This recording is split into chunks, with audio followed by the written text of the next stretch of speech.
com muita honra que venho a esta tribuna numa sessão que, para nós, é histórica, porque versa um caso que é típico de uma Corte Constitucional. Caso típico de uma Suprema Corte, porque envolve a proteção de uma minoria claramente hostilizada, historicamente perseguida, quase que aniquilada no nazismo.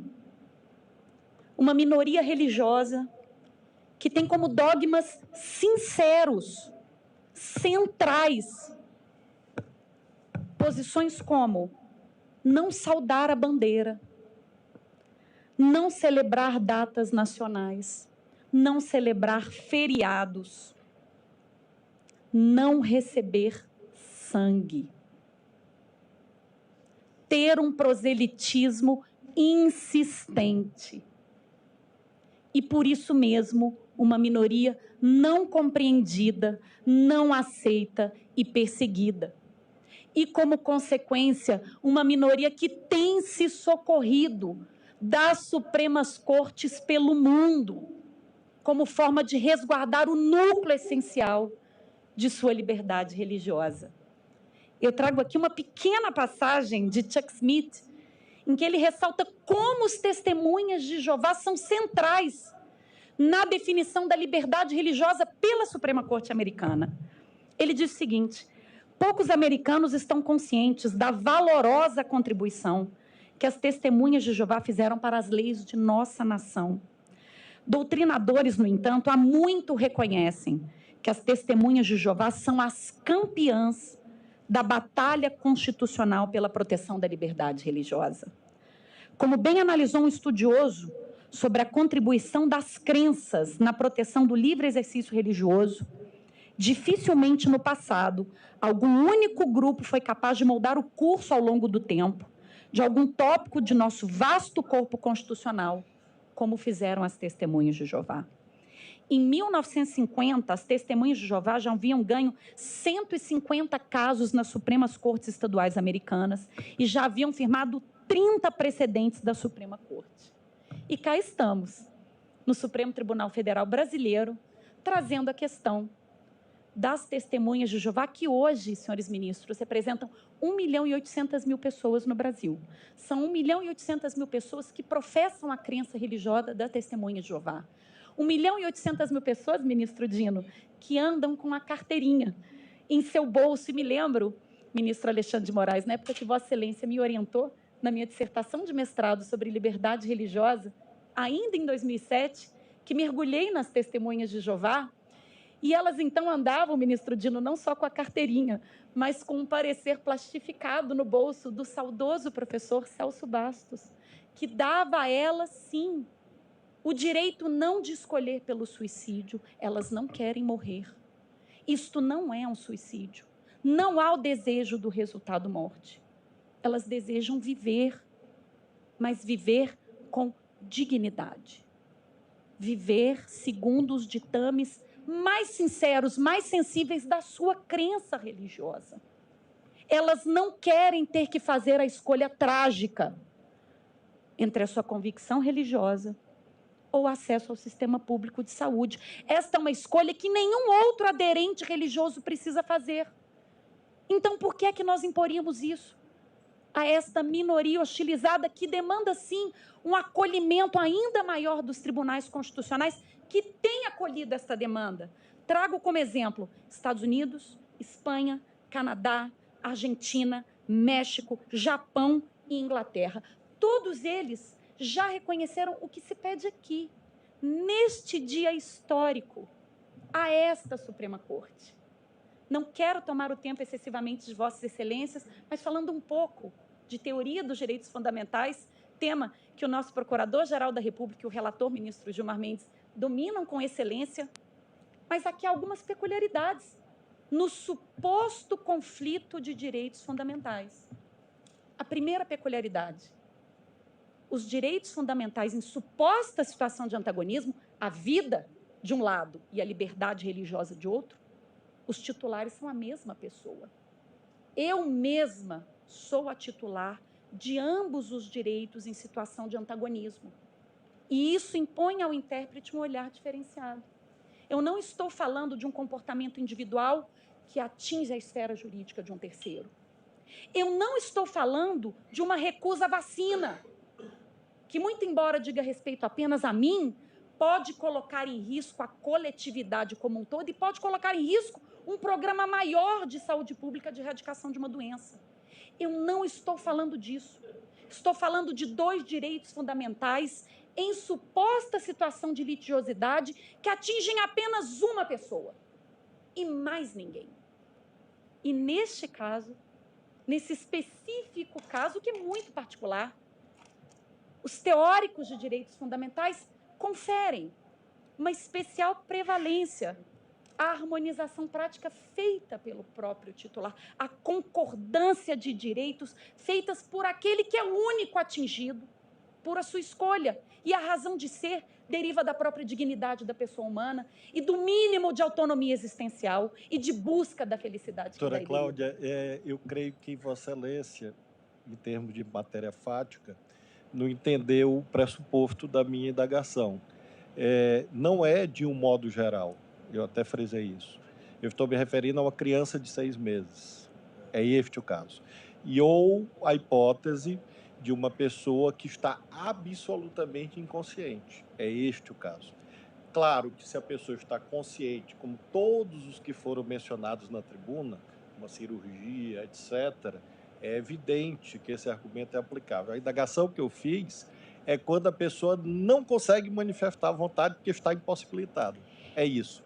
E há, para sua reflexão posterior, um outro direito fundamental que é complexo nesse caso, que é o dever do médico, nas hipóteses em que não há liberdade de consentimento. Por isso que essa teoria não se aplica a esses casos. Eu queria responder, ministro, mas fora do meu tempo, só uma resposta. São mais ou menos... O tempo é de Vossa Senhoria. O tempo ruge. Para a redarguição. Na verdade, são 3 filtros, em tese, na questão das testemunhas de Jeová. A primeira é do maior, capaz, consciente, que externa a sua vontade, e estes 2 casos é que estão aqui submetidos à repercussão geral. Um segundo, que seria intermediário, seria do maior, capaz, que externa a sua vontade livremente consentida, mas o faz por meio de um documento que ele porta. Esta situação intermediária, ministro Dino, a gente poderia fazer uma equivalência com o doador de órgão.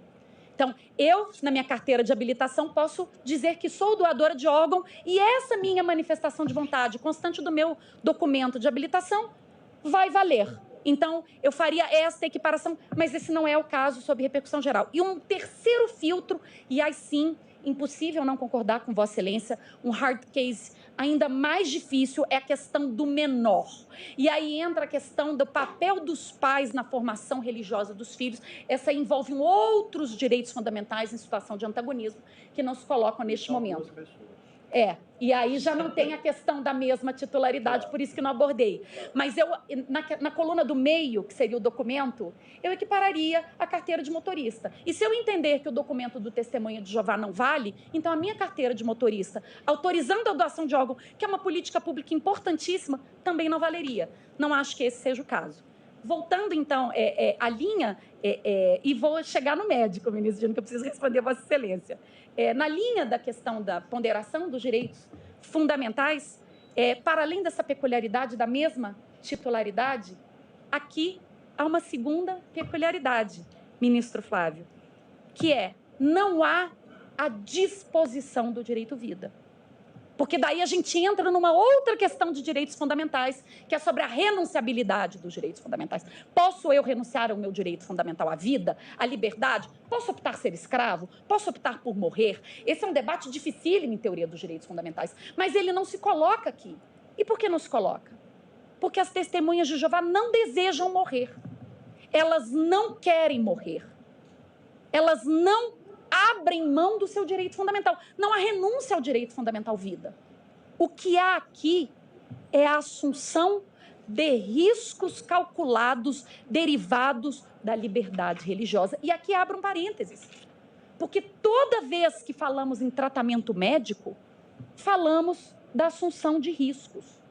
Se eu opto por me submeter a uma cirurgia plástica, estética, eu assino um termo de consentimento de risco, ministro Fachin. Porque uma pessoa a cada 10 mil não volta da sedação, não volta da anestesia. Não há procedimento cirúrgico nenhum isento de risco. E nem por isso eu sou proibida de me submeter a um procedimento estético.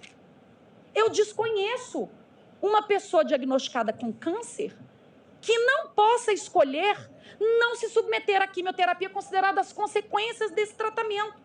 Muito embora isto implique na assunção de um risco maior do evento que não se deseja, que é o evento morte.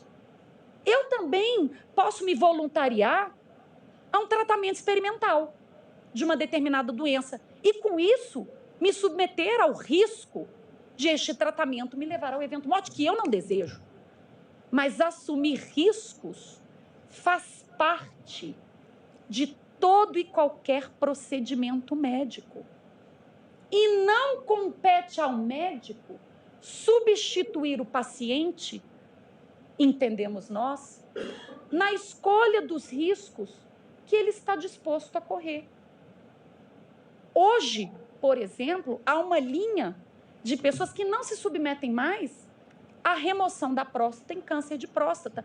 Opta-se pelo acompanhamento ativo. É uma escolha com riscos, mas uma escolha possível. E não existe um médico que possa obrigar a pessoa a escolher por tratamento outro. Então, indago a vossas excelências. Por que essa escolha de risco é legítima em tantas hipóteses, mas quando a razão de ser é a fé, encontra-se uma resistência? Presidente, eu posso ser abusivo? Não. Eu já falei 2 vezes, eu sei. Fique à vontade, ministro Eu Dino. agradeço, Vossa Excelência. Eu garanto que é a terceira e última, que é amigo da corte. Eu sempre lembro isso, não é inimigo da corte. Doutora, apenas para reflexão posterior, porque o julgamento não é hoje. Nesses casos que a pessoa, primeiro que a senhora mencionou, maior, capaz, etc., é claro que a vontade do paciente não pode ser subordinada do médico. Estamos de acordo. As situações são outras, que são os hard cases. E eu indago a senhora pode vender seu rim? A senhora pode vender sua córnea? A senhora pode colocar um anúncio na internet, estou vendendo meu rim, estou vendendo minha córnea. Por que eu faço essa pergunta de colisão radical de direitos fundamentais? Para lhe dizer que o caso não é tão simples quanto aparenta. Porque a senhora não pode vender seu rim. A senhora não pode vender sua córnea. Mesmo a senhora sendo maior, capaz, inteligente, a senhora não pode. Porque há limites legais.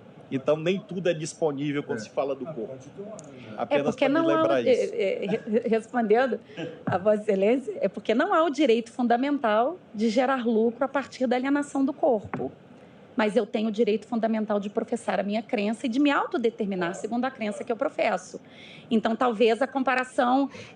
sei que foi no limite, esgarçando o fundamento, mas talvez a comparação não revele a sinceridade, a honestidade e a centralidade. E muito do que se resiste, e a colega que me antecedeu falou muito bem, a partir do momento em que a recusa ao tratamento veio acompanhado da motivação religiosa, a AGU sumiu. Ela foi intimada 17 vezes a falar e ela sumiu.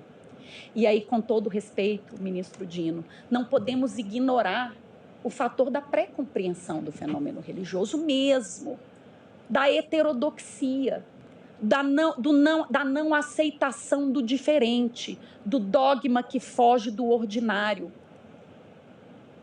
que motivou a perseguição às testemunhas de Jeová pelo mundo todo. Não se compreende, não se aceita. Mas a fé e os dogmas de fé não são racionalmente apreensíveis.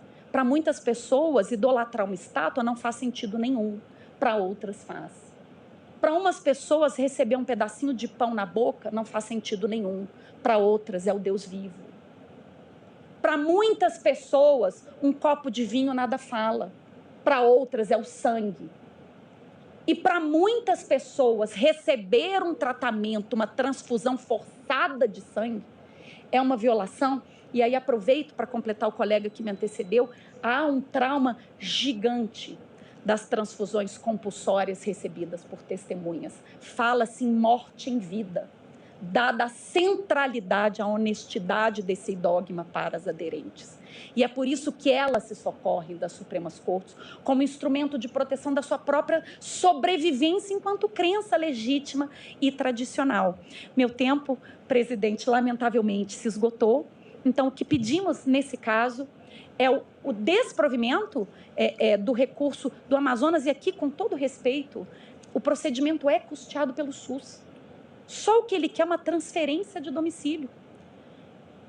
Não se justifica não dar, porque não se faz cirurgia de alta complexidade em Manaus. Toda e qualquer cirurgia precisa ser fora. Por que não mandar para o interior de São Paulo, onde não se faz com sangue?